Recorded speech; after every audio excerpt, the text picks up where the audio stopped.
शिव जी पर जल चढ़ा हुआ नहीं पीना चाहिए। उसके लिए मेरे वेद व्यास जी लिख रहे हैं, पेज नंबर 75, विद्येश्वर संहिता।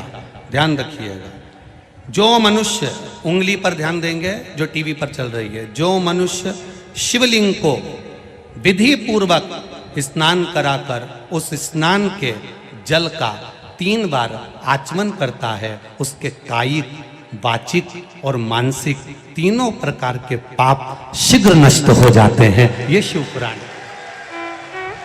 अब शंकर भगवान के शिवलिंग पर चढ़ा हुआ नैवेद्य, शंकर भगवान के शिवलिंग पर चढ़ा हुआ प्रसाद खा सकते हैं कि नहीं खा सकते? कोई कहता है महाराज जी स्वान की योनि हो जाएगी, कुत्ता बन जाओगे, कोई कहेगा ये बन जाओगे, कोई कहेगा वो बन जाओगे। अब उसको पढ़िए, पेज नंबर 75, शिव महापुराण विद्येश्वर संहिता। मेरी उंगली चल रही, वहां पर ध्यान देना।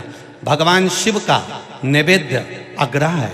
इस भगवान भावना को मन से निकाल दें कि शिव जी का चढ़ा हुआ प्रसाद नहीं खाया जाता। ये भावना मन से निकालें। शिव के नैवेद्य को देख लेने मात्र से भी सारे पाप दूर हो जाते हैं। खाने की तो बात ही दूसरी है।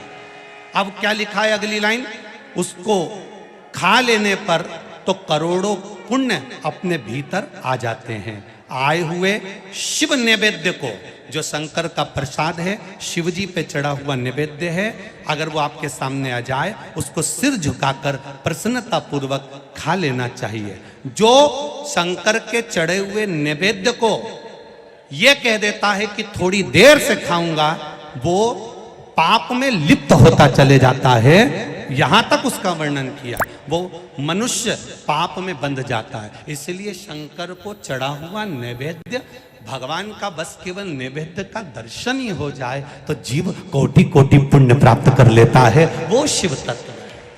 ये शिव